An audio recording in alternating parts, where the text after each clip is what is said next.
Hola, ¿qué tal? Vamos a iniciar nuestros temas de química analítica 1.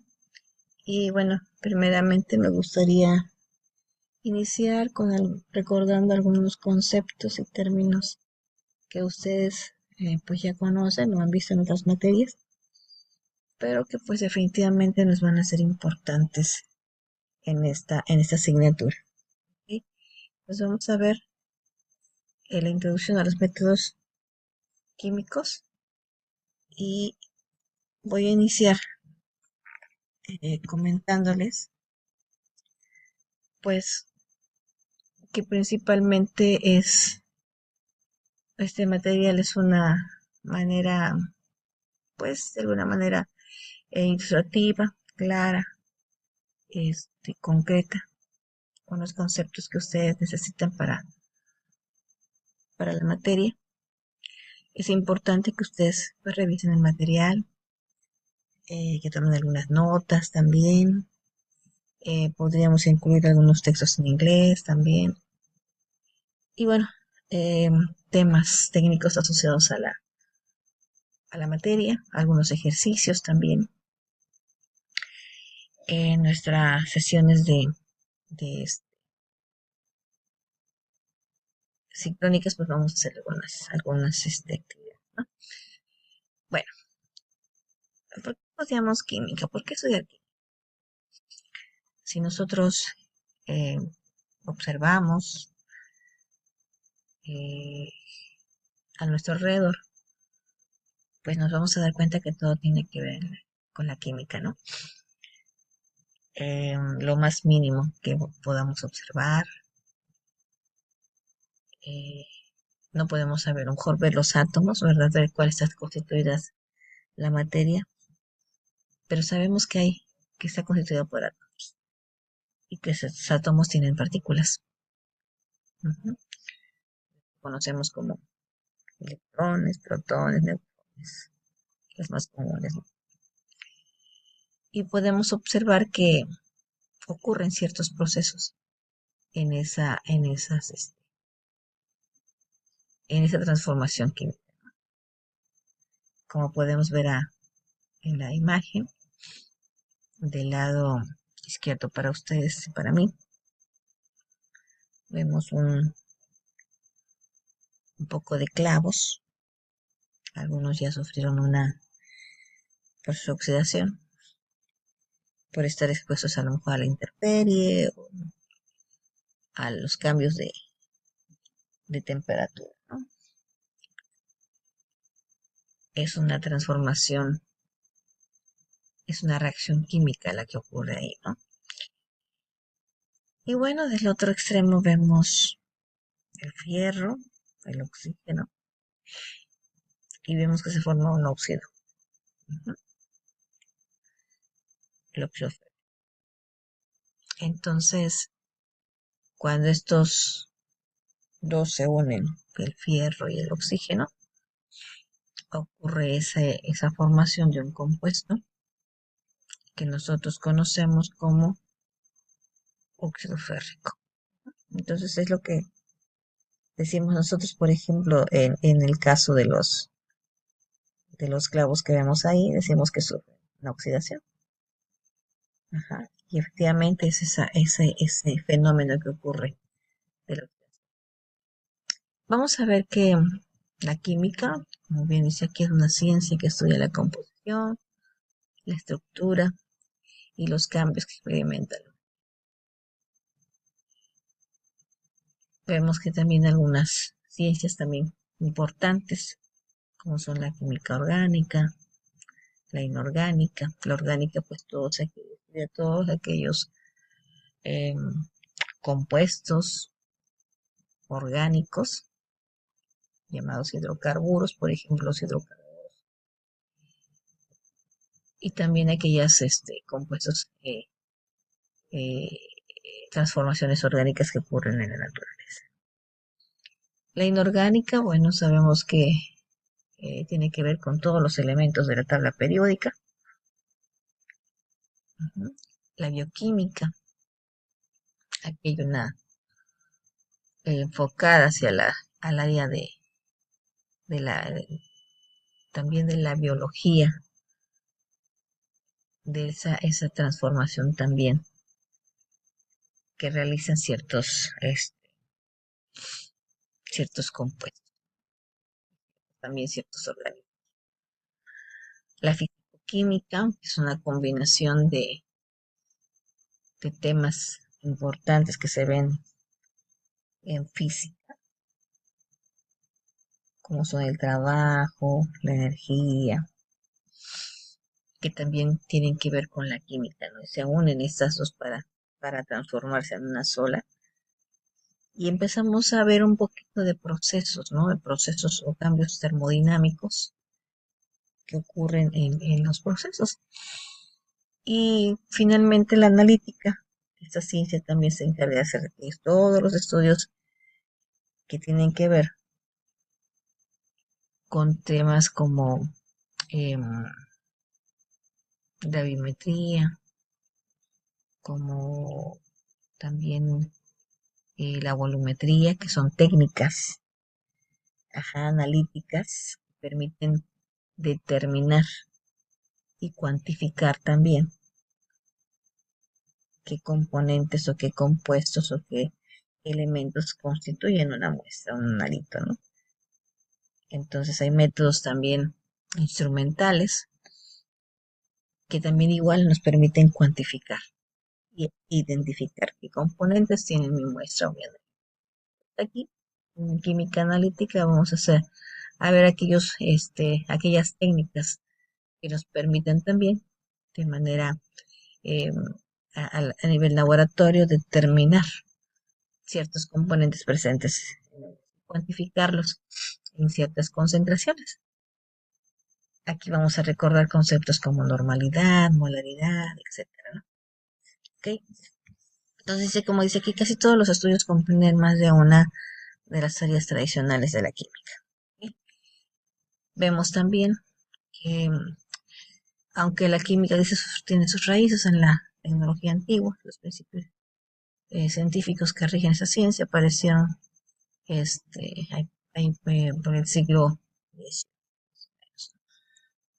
cuando se creía que los elementos importantes como son el fuego, la tierra, el aire, que son los elementos importantes, ¿no? Fueron apareciendo otros elementos como el oro, la plata, y empezaron a dar simbología y nombres a los elementos, ¿no? Que fueron apareciendo. Bueno, en la química como ciencia tenemos a Lavoisier, que fue uno de los primeros científicos que insistió en el uso de la balanza en la investigación química. Gracias a ello se pudo proponer la ley de la conservación de la materia, o de la masa, como lo conocemos. Y Lavoisier escribió en 1789 su primer libro de química.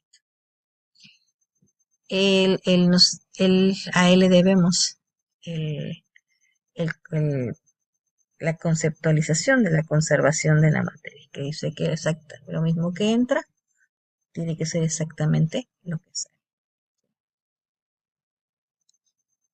Y bueno, en la actualidad, pues les decía ese momento que pues todo lo que nosotros podamos ver, la química tiene aplicaciones en muchas áreas, eh, que todo lo que nosotros volteásemos a ver, pues, todo tiene que ver con la química, desde el área farmacéutica, el área de los alimentos, la bioquímica, la misma tecnología, el área textil, etcétera. Podemos ver que es la química, podemos decir que es dinámica, ¿no? Que está en constante movimiento. Claro, obviamente esto con la tecnología, pues va también explorándose nuevas áreas, ¿no? Y que finalmente, pues también vamos a ver que tenemos que ver con la química. ¿Okay? Sabemos que la materia tiene propiedades, ¿no? Conocemos las propiedades de la materia como son eh,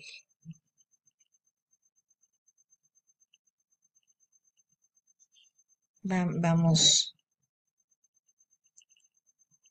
vamos viendo, pues, que tiene una forma, que tiene, cumple con un espacio, tiene un peso, una densidad, que son algunas de las propiedades de la materia, ¿no? También dentro de esas propiedades pues están los estados de agregación, que puede ser sólido, líquido, gaseoso, y bueno, y otras propiedades que hemos visto y otros estados de la materia, ¿no?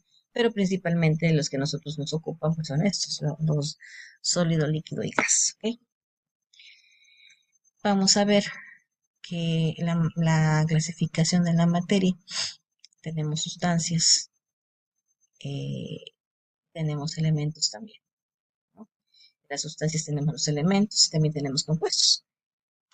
A partir de esos elementos podemos formar este, también otros componentes en donde podemos combinar dos o más para formar nuevos elementos químicos o nuevos compuestos. También tenemos este, estos procesos físicos, tenemos las mezclas. En estas mezclas, nosotros sabemos que hay mezclas homogéneas y mezclas heterogéneas, ¿sí? En las mezclas homogéneas, pues ya sabemos pues, que podemos para una disolución y, por ejemplo, no sé, a café, por ejemplo. Entonces mezclamos y ya no podemos ver por sí sola el agua, ¿no? Y el café por separado, sino que vemos ya como una sola disolución. Y en el caso de las heterogéneas, bueno, sabemos que podemos, el clásico ejemplo que siempre ponemos, que es el agua y el aceite. Entonces, esta clasificación que nosotros ya conocemos y hemos visto en algunas otras materias, son importantes. Entonces, aquí nosotros nos vamos a basar más en esta parte, ¿no? En el área de los elementos y los compuestos, ya que pues vamos a estar haciendo algunos cálculos, cuantificando, ¿no? Identificando qué componentes tenemos en algunas disoluciones. Toda sustancia tiene un conjunto único de propiedades que la caracterizan. Tenemos propiedades físicas y químicas. Las físicas tienen la característica de que puede observarse en un material sin modificar su identidad química. Y las propiedades químicas, esta característica de un material que involucra un cambio, como bien dice, un cambio químico. ¿No? Las propiedades generales particulares, tenemos las intensivas también y las extensivas. ¿Ok?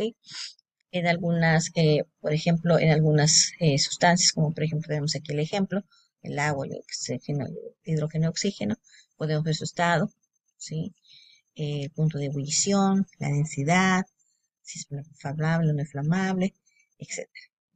Entonces, podemos nosotros saber cuáles son las características particulares de cada uno de nuestras sustancias, ¿no? De estos elementos o compuestos.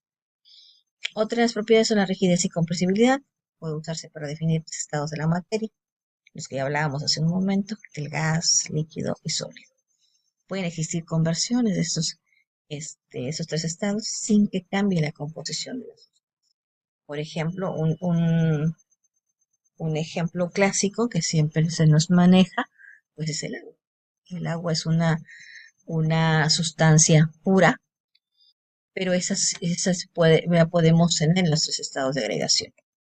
La podemos tener en fase gas, la podemos tener en fase líquida, podemos tener sólida, ¿sí? Entonces, esta es la sustancia que podemos decir que podemos verla en sus tres estados. Durante un cambio físico se afecta la forma de la materia, pero no su identidad química. Durante un cambio químico, también conocido como reacción química, uno o más tipos de materia se transforman en un nuevo tipo de materia. Entonces, como ya lo habíamos dicho, ese un rato, decíamos, ¿no? En el caso, por ejemplo, podemos poner un caso, cambio físico, por ejemplo, de una manzana. Ajá. Cuando está en el árbol, pues tenemos que está verde, por ejemplo, y conforme va transcurriendo un tiempo de maduración, cambia su color, pero sigue siendo una manzana, no cambia. Bien, entonces, en el caso de un, de un cambio químico, bueno, pues una reacción química, como dice podemos ver, por ejemplo, la combinación de dos elementos, como habíamos visto en el ejemplo inicial, del oxígeno con el fierro. Esos al unirse, pues forman el óxido férrico, ¿no? O también el combinar, por ejemplo, este, el sodio, por ejemplo, con el cloro, pues formamos el sal, ¿no? El cloruro de, de sodio, ¿no? Entonces, de esa manera podemos ejemplificar este, los cambios, ¿no? Sabemos que, por ejemplo, que en el caso del sodio y el cloro, podemos obtenerlos a partir de un ácido fuerte, por ejemplo, con el hidróxido, con una base, ¿no? También fuerte. Em,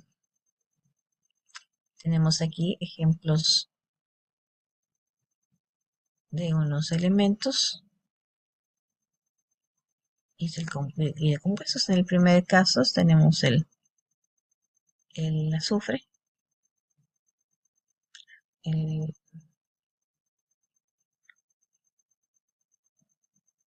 el sulfuro, que es el azufre. También tenemos el mercurio,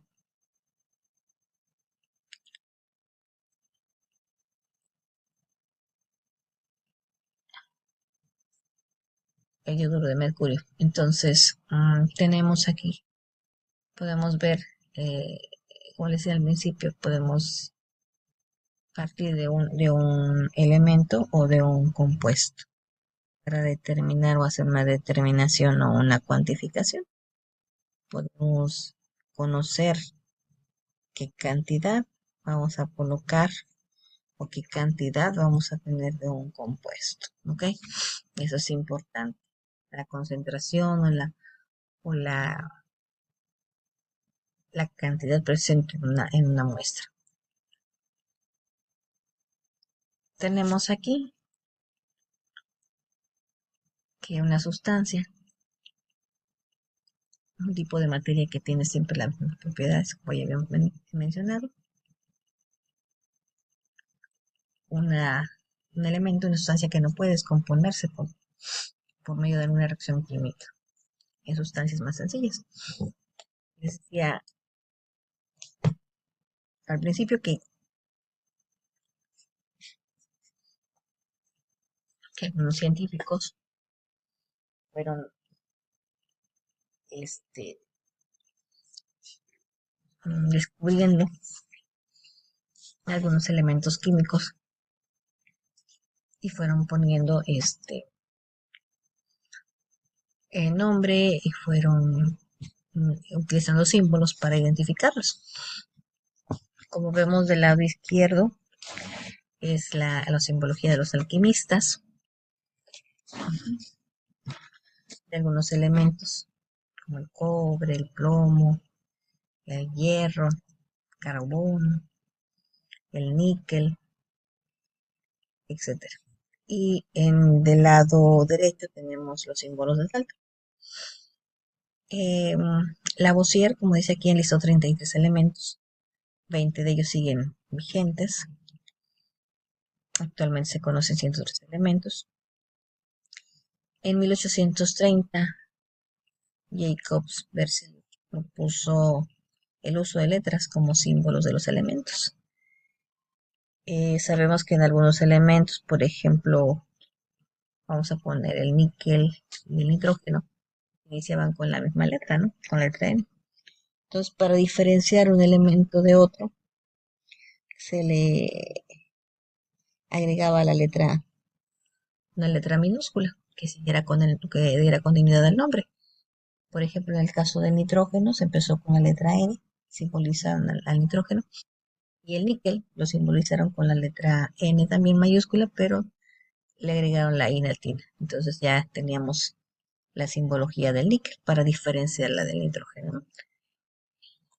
Entonces estos elementos que ustedes ven aquí, que nos menciona, tenemos como el hidrógeno, el símbolo del círculo con un puntito en medio, el hidrógeno también un círculo con como línea en la mitad, el carbono, el oxígeno, el fósforo, azufre, magnesio, hierro, zinc, cobre, calcio, mercurio, oro, plata y plomo. De esa manera ellos encontraron la simbología para poder diferenciar un elemento de otro. Y bueno, con el tiempo fueron apareciendo otros elementos, como ya lo hemos mencionado, y algunos tienen el nombre o inician con o también el nombre del país en donde fueron descubiertos, o con el nombre de la persona que los descubrió, muchos de ellos, ¿no? Y tienen a la tabla periódica, es un arreglo tubular de elementos en periodos, grupos, destacando la repetición regular de las propiedades. Mm, Están colocados de acuerdo también a sus pesos atómicos también, números atómicos, ¿sí? En los periodos y algunas características importantes como si son metales, no metales, sales raras o tierras raras, más bien los halógenos, los gases nobles, etcétera. Que bueno, tienen esas características importantes y por ese fue el arreglo, ¿no? Y fue propuesto también por Mendeleev, que es más o menos la tabla que actualmente tenemos cuando fue propuesta por Meyer y Mendeleev, ¿no? Y bueno, aquí tenemos, como ya lo mencioné, algunos elementos, la clasificación importante en la tabla periódica está por, por metales, no metales y metaloides.